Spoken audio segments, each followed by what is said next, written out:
Hello everyone, welcome to Advait IAS Academy. আমি 1st এপ্ৰিলৰ আজি ইম্পৰ্টেণ্ট টপিকস যিখিনি আছে এইখিনি ডিসকাস কৰিম। আমাৰ এক্সাম স্পেসিফিক খুব ইম্পৰ্টেণ্ট হয়। আই হোপ আপোনালোকে লাষ্টলৈকে ভিডিঅ'টো চাব আৰু কিবা থাকিলে আমাক কমেন্ট সেকশনত জনাব, ৰাইট? সো আমাৰ ফাৰ্স্ট আজি টপিকটো আমি ডিসকাস কৰিম কিছুমান অসমৰ ষ্টেট আমাৰ আসাম কেবিনেটৰ significant recently লোৱা decisions. এতিয়া আসাম কেবিনেটৰ ডিসিশনসবোৰ খুব significant হয় because আমাৰ অলৰেডি আমি APSC কম্বাইন্ড কম্পিটিটিভ এক্সামিনেশনৰ যদি আগৰ কোৱেশ্চন চাওঁ আৰু আমি এক্সপেক্ট কৰিব পাৰো যে এনেকুৱা কোৱেশ্চনস আহিব, ৰাইট? প্ৰিলিমছৰ স্টেটমেন্ট স্পেসিফিক কোৱেশ্চনো হ'ব পাৰে বা মেইনছৰ কোৱেশ্চনো হ'ব পাৰে। যেহেতু গভৰ্নমেন্ট অফ আসামৰ খিনি ইম্পৰ্টেন্ট ডিসিশনস হয়, সেইখিনি আমি কি ডিসিশন লৈছে, ৰাইট? সেইখিনি আমি জনাটো খুব নেসেসাৰী হয়। ওকে, সো লাষ্ট উইকত আমাৰ অসম কেবিনেটে কিছুমান ইম্পৰ্টেন্ট ডিসিশনস লৈছে, সো সেইকেইটা আমি অলপ ষ্টাডি কৰিম। ওকে, প্ৰথম আহিছে আমাৰ বুষ্টিং ইনকাম অফ আৰ অন্নদাতাস। ওকে, আমাৰ অন্নদাতা সকলক সাপোৰ্ট কৰিবৰ কাৰণে কেবিনেটে কি কৰিছে? It has approve implementation of additional support price. Okay, মানে যোনটো আমাৰ মিনিমাম সাপোৰ্ট প্ৰাইচ দিয়া যায় MSP। ওকে, এই MSP কে আৰু এটা টপ আপ কভাৰ দিয়া কথা গভৰ্নমেন্টে কি কৰিছে?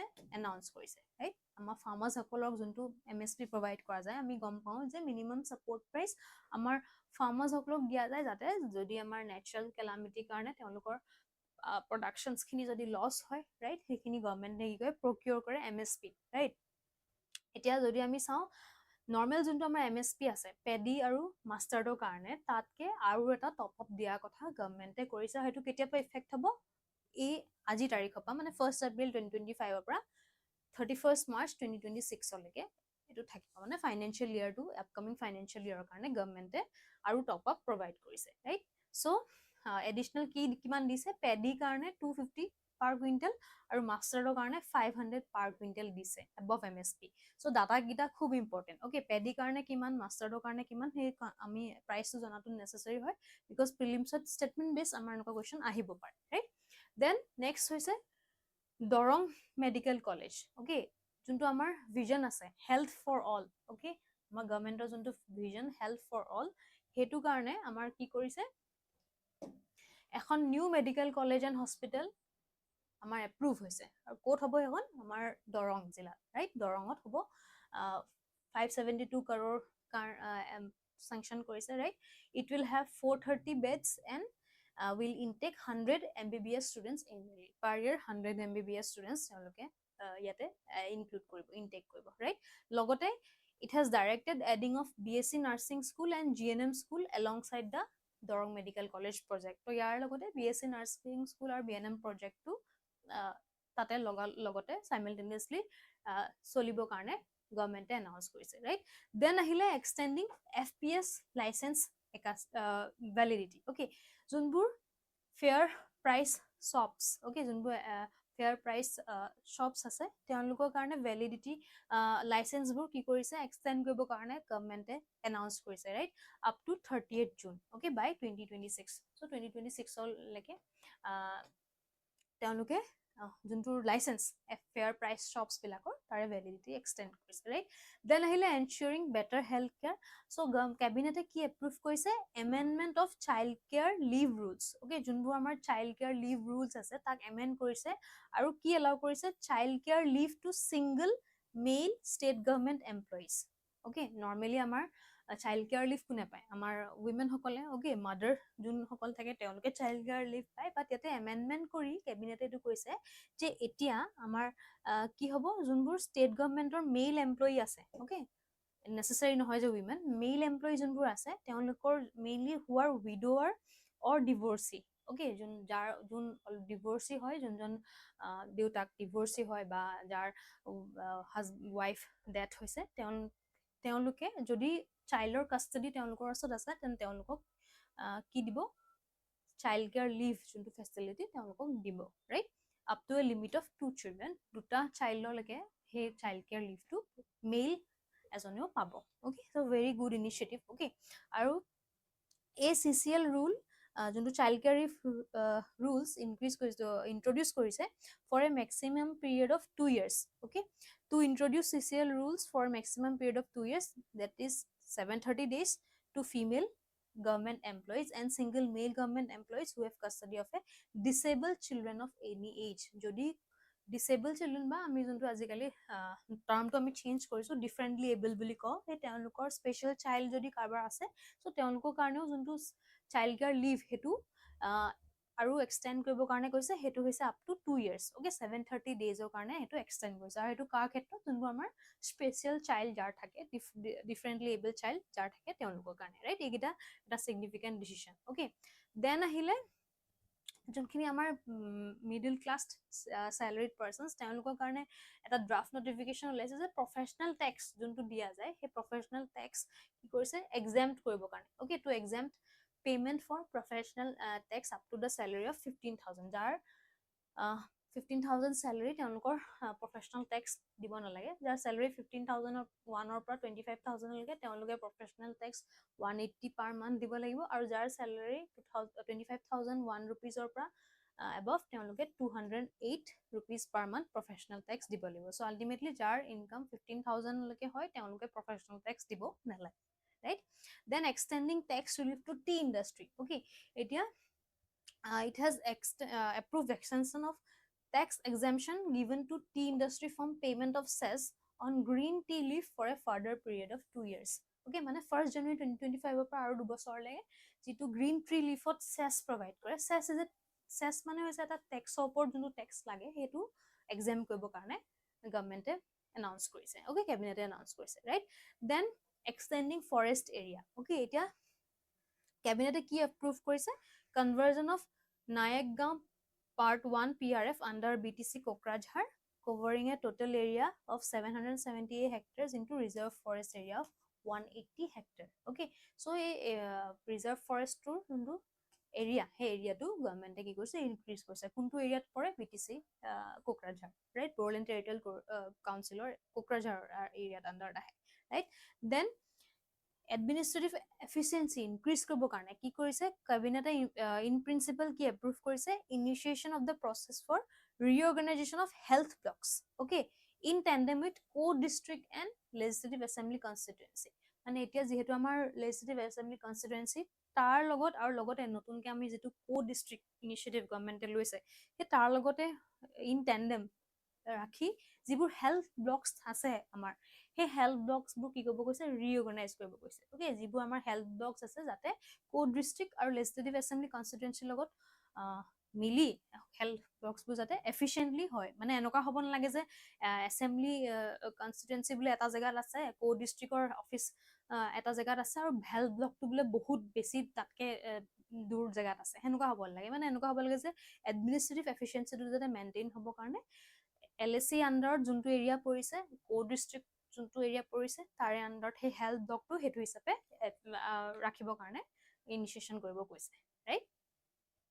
দেন আহিলে effective coordination of climate change efforts. Okay, এতিয়া যিটো আমাৰ ক্লাইমেট চেঞ্জ ইম্পেক্ট সেইটো আমাৰ কম্বেট কৰিবৰ কাৰণে গভৰ্ণমেণ্টে দুটা একদম গুৰুত্বপূৰ্ণ ইনিচিয়েটিভ লৈছে। প্ৰথমটো হৈছে যে যোনটো আমাৰ science technology and climate change department আছে সেই ডিপাৰ্টমেণ্টটোক কি কৈছে? ৰিনেম কৰিছে ছায়েন্স এণ্ড টেকনলজি ডিপাৰ্টমেণ্ট। আগতে আমাৰ science technology and climate change বুলি কৈছিলোঁ, সেইটোক এতিয়া ৰিনেম কৰি কি কৰিছে? ছায়েন্স এণ্ড টেকনলজি ডিপাৰ্টমেণ্ট কৰিছে, ৰাইট? এইটো খুব ইম্পৰ্টেণ্ট, আহিব পাৰে, ৰাইট, প্ৰিলিমছত।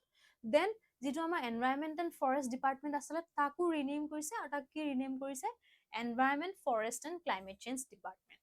ঠিক আছে, আমি অলৰেডি জানো যে আমাৰ নেশ্যনেল লেভেলত কি আছে? Ministry of environment forest and climate change. Okay, MOEFCC, ministry of environment forest and climate change already আমাৰ এটা ডেজিগনেটেড ইউনিয়ন মিনিষ্ট্ৰি আছে। চ' আমাৰ এতিয়া আছাম গভৰ্ণমেণ্টেও কি কৰিছে? যোনটো এনভাইৰনমেণ্ট এণ্ড ফৰেষ্ট ডিপাৰ্টমেণ্ট আছে অসমৰ তাক ৰিনেম কৰি environment forest and climate change department কৰিছে, আৰু সেই ডিপাৰ্টমেণ্টটোক আমাৰ নডেল ডিপাৰ্টমেণ্ট হিচাপে ডিক্লেয়াৰ কৰিছে। ক্লাইমেট চেঞ্জ ৰিলেটেড এক্টিভিটিজৰ কাৰণে আমাৰ এই environment forest and climate change ডিপাৰ্টমেণ্টটোক নডেল ডিপাৰ্টমেণ্ট হিচাপে ডিক্লেয়াৰ কৰিছে, right? This is also' very important. Okay, then ease of doing business যোনবোৰ স্মল ট্ৰেডাৰ্ছ তেওঁলোকৰ কাৰণে কি কৰিছে? Cabinet has approved the amendments to Assam Panchayat Financial Rules. Okay, এই Assam panchayat financial rules 2022 টো আমাৰ এমেণ্ড কৰিছে, ৰাইট? তাত কি কি কৰিছে ডিচিশ্যন? প্ৰথমটো হৈছে যে no settlements of assets shall be awarded to a lessee who is involved in any kind of heinous crimes, extortion, etc. Okay, যদি কোনবা মানুহ heinous crime, extortion তেনেকুৱা যদি ইনভলভ হৈ আছে তেনেহলে তেওঁলোকৰ এছেট বিলাকৰ সেটেলমেন্টৰ কাৰণে কোন ধৰণৰ গভৰ্নমেন্টে সাপোৰ্ট নকৰিব, ৰাইট? এণ্ড যোনটো কনচাৰ্ন গ্ৰাম পঞ্চায়ত, আঞ্চলিক পঞ্চায়ত বা জিলা পঞ্চায়ত হ'ব তেওঁলোকে basic will provide basic amenities for the ghat settled by them, and the lazy will be responsible for the cleanliness. Okay, so মানে ultimately যদি কোনবা ক্ৰাইমত ৰিলেটেড হৈ আছে তেওঁলোকৰ কাৰণে গভৰ্নমেন্টে কোনো ধৰণৰ এক্সকিউজ নাৰাখিব, ৰাইট? আৰু সেটেলমেন্ট কৰিবৰ কাৰণে মানে যোনবোৰ হাটস আছে, ফিচাৰিজ আছে, পণ্ড আছে, সেইবোৰ সেটেলমেন্টৰ ৰিলেটেড গভৰ্নমেন্টে কিছুমান এমেন্ডমেন্ট ৰাখিছে। ওকে, টেক্স লেভাই কৰিব এনুৱেলি বা বাই-এনুৱেলি, ৰাইট? আৰু Cabinet has directed creation of a digital platform for issuance of on-demand trade license for conducting business in panchayat areas. Panchayator area under jodi kunbai business korise, hetu karone juntu amar ki lage trade license lage, right? Trade license or karone digital platform eta bonabo karone government announce korise, right? So this is also very important. Okay. Egita amar significant decisions loa goise last weekot. So hopefully আপোনালোকে ইয়াৰ related question expect কৰিব পাৰে এক্সামত। So এই কোৱেশ্চনটো আমাৰ comment সেকশনত আপোনালোকে answer জনাব। Very easy, দুটা ষ্টেটমেন্টে discuss কৰিছো, কি হয় কমেন্ট সেকশনত আমাৰ আনসাৰটো জনাব। ওকে, দেন নেক্সট টপিকটো হৈছে Fram two mission. Okay, space এক্সৰ Fram two mission. Okay, very important. So আমি জানুৱাৰী স্পেস এক্স কি হয় আমাৰ এলন মাস্ক যোন হয় তেখেতৰ, ৰাইট? সো স্পেস এক্স যোনটো স্পেস লঞ্চ কোম্পানী হয়, স্পেস কোম্পানী হয়, স্পেস টেকনলজি বেস কোম্পানী হয়, তেওঁলোকে কি লঞ্চ কৰিছে? Frame two mission. ওকে, কেতিয়া লঞ্চ কৰিলে? মাৰ্চ 31ত। ওকে, লঞ্চ কৰিছে ক'ৰ পৰা লঞ্চ কৰিছে? Kennedy space centre. ওকে, কি ভেহিকল ইউজ কৰিছে মানে লঞ্চ ভেহিকল কোনটো আছিলে? আমাৰ এক্সামত সেইখিনিও আহিব পাৰে। যদি আমাৰ কিবা এটা শাটল, কিবা এটা মিশন লঞ্চ হৈছে, কিবা এটা ৰকেট লঞ্চ হৈছে, তাৰ লঞ্চ ভেহিকল কোনটো ইউজ হৈছে, ক'ৰ পৰা লঞ্চ কৰিছে, তে এই মিশনটোৰ অবজেক্টিভ কি, ৰাইট? সো ডিউৰেশ্যন কি, সেইখিনি আমাৰ এক্সামৰ কাৰণে খুব ইম্পৰ্টেণ্ট। সো ইয়াৰ লঞ্চ ভেহিকল কোনটো? স্পেস এক্সৰ ক্ৰিউ ড্ৰেগন ৰেজিলিয়েন্স। ওকে, আৰু কোনটো ৰকেট ইউজ কৰিছে? Falcon 9 rocket, very important. So অৰবিটটো কি হয়? 90 ডিগ্ৰী পোলাৰ অৰবিট এট কিমান এল্টিটিউডত? 430 কিলোমিটাৰ এল্টিটিউডত। সো বেসিক্যালি যোনটো এই ফ্ৰেম টু মিশন আমি কথা কৈ আছো, লঞ্চ কৰিছে স্পেস এক্সে। সো এইটো হৈছে আমাৰ পোলাৰ মিশন। ওকে, মানে ফাৰ্ষ্ট হিউমেন স্পেচক্ৰাফ্ট মিশন হয়, যোনটো আমাৰ আৰ্থৰ যোনটো পোলাৰ অৰবিট তাত ঘূৰিব। ওকে, পোলাৰ আমাৰ যোনটো আৰ্থৰ দুটা পোলছ আছে। সো বেসিক্যালি আমাৰ পোলাৰ অৰবিটত কি থাকে? আমাৰ যোনবোৰ কমিউনিকেশ্যন মানে আমাৰ আমি যদি চাওঁ আমাৰ আৰ্থৰ যিবোৰ এক্টিভিটি, ৰাইট? মিটিঅৰলজিকেল যোনখিনি এক্টিভিটি, ওকে, সো সেইখিনি আমাৰ কোনে ষ্টাডি কৰে? ৰিমোট সেন্সিং বা GISN অলপ কাৰণে আমাৰ যোনটো পোলাৰ ৰিজনত যোনখিনি স্যাটেলাইটস ৰোটেট হৈ থাকে, সেই ৰিজনটোত আমাৰ এই মিশনটো তেওঁলোকে ইনিশিয়েট কৰিছে, ৰাইট? এইটো এৰাউণ্ড 3 to 5 ডেজৰ কাৰণে এটা ইনিচিয়েটিভ হয়। ফাৰ্ষ্ট হিউমেন স্পেচ ফ্লাইট হয়, কাৰ কাৰণে? 4জন আছে, mission commander Chun Yang, vehicle commander Jannicke Mikkelsen, vehicle pilot Rabea ড্ৰগ, আৰু mission specialist and medical officer Eric Philips. তো 4জন মানুহ ইনভলভ আছে। হিউমেন স্পেচ ফ্লাইট হয় এখনত, এই 4জনে এই ফ্ৰেম টু মিশনত তেওঁলোক আছে, ৰাইট? ওকে, সো এইটো কিয় significant? First ever human space flight over earth poles, আমাৰ আৰ্থৰ যিখিনি পোল তাৰে ওপৰত প্ৰথমবাৰৰ কাৰণে এই আমাৰ হিউমেন গৈ আছে, ৰাইট? নৰ্মেলি আমাৰতো স্যাটেলাইটস পোলছত ৰোটেট কৰিয়ে থাকে, right? So apart from satellites, human আমাৰ তাতে কেতিয়াও যোৱা নাছিলে পোলছত। So first ever human space flight হয় অভাৰ আৰ্থছ পোল। ওকে, তাতে কি হ'ব? First X-ray it will be taken in space. কেইটামান ইম্পৰ্টেণ্ট তেওঁলোকে কাম কৰিব তাত। সো মেইন মটিভটো হৈছে যে এই যে আমাৰ হিউমেন স্পেচত যে যায়, সো স্পেচত হিউমেনৰ বডিটো এক্সৰে কৰি পেলাই mainly for medical terms, okay, যে লংগাৰ তাতে থাকিবৰ কাৰণে কিখিনি আমাক জৰুৰী হয়, মেডিকেল টাৰ্মছত আমাক বডিটো কি বস্তুখিনি দৰকাৰী হয় বা কেনেকুৱা ৰিয়েক্ট কৰে। So first X-ray will be taken in space, okay, body. Then first mushroom growth experiment in microgravity. So mushroom যোনটো আমি খাওঁ, ওকে, সো মাছৰুমৰ গ্ৰোথটোৰ কাৰণে তাতে এক্সপেৰিমেণ্ট কৰিব মাইক্ৰগ্ৰেভিটিত কেনেকৈ ৰিয়েক্ট কৰে আল্টিমেটলি যদি আমাৰ এষ্ট্ৰনটসকল স্পেচত for a longer period of time আছে যাতে মাছৰুম কাল্টিভেট কৰি তেওঁলোকে সেই মাছৰুমটো ফৰ কনজিউমিং ফুডৰ কাৰণে কেনেকৈ সেইটোত কণ্ট্ৰিবিউট কৰিব এতিয়া যেনেকৈ আমাৰ ৰিচেণ্টলি সুনিতা উইলিয়ামছ বহুত দিন থাকিবলগীয়া হ'ল স্পেচত ৰাইট চ' তেনেকৈ যদি এষ্ট্ৰনটক লংগাৰ ডেইজৰ কাৰণে থাকিব লাগে তেনেহ'লে মাছৰুমটো এজ এ ফুড কেনেকৈ ইউজ কৰিব পাৰে তেওঁলোকৰ গ্ৰ'থ এক্সপেৰিমেণ্টটোৰ কাৰণে সেইটো কৰিবৰ কাৰণে তাত এটা ইম্পৰ্টেণ্ট তেওঁলোকৰ ইনিচিয়েটিভ হয় ৰাইট দেন এইকেইটা মেইনলি হৈছে আমাৰ যিখিনি এষ্ট্ৰনট যোনখিনি স্পেচত থাকে তেওঁলোক লংগাৰ কিমান দিন থাকিব পাৰে আৰু তাত থাকিবৰ কাৰণে কি ফুড মেইনলি মাছৰুমটো গ্ৰ'থৰ থাকিব দেন মেডিকেল এছপেক্টত এক্সৰে কৰা যাব যাতে হিউমেনৰ তাতে ৰিয়েকশ্যন কেনেকুৱা বডিটোৱে কেনেকৈ ৰিয়েক্ট কৰে বা বডিটো কিমান লংজিটিভিটি আছে সেইখিনি তাতে ষ্টাডি কৰিব ৰাইট কি এক্সপেৰিমেণ্ট কৰিব ৰিচাৰ্চ কৰিব medical test human body X-ray কৰিব মাইক্ৰগ্ৰেভিটিত এক্সৰে কৰিব right then studying effect of space travel on muscle and bone আমাৰ স্পেচ ট্ৰেভেল কৰাৰ কাৰণে মাছলছ এণ্ড বোনছত কি ইফেক্ট হয় সেইখিনি ষ্টাডি কৰিব right then sustainable food ultimately স্পেচত মাছৰুম কাল্টিভেশ্যন কৰিব ৰাইট আৰু লগতে observing earth's phenomena from a unique trajectory ultimately হিউমেনে পলাৰ আমাৰ পোলছত যিহেতু হিউমেন আগতে যোৱা নাই এষ্ট্ৰনট যোৱা নাই চ' এটা ইউনিক ট্ৰেজেক্টৰীত আমি আৰ্থৰ এটমস্ফিয়াৰটো তেওঁলোকে ষ্টাডি কৰিব right okay so' estimated return around যিহেতু 3-4 দিনৰ হয় এৰাউণ্ড 4 to 5 এপ্ৰিলত তেওঁলোকে ঘূৰি আহিব বুলি কৈছে লেণ্ডিং লোকেশ্যন স্পেচিফিকেশ্যন দিয়া হৈছে আৰু যোনটো কেপচুল তেওঁলোকে 4th ফ্লাইট অফ যোনটো ক্ৰিউ ড্ৰেগনৰ ৰেজিলিয়েঞ্চ কেপচুল তাত আহিব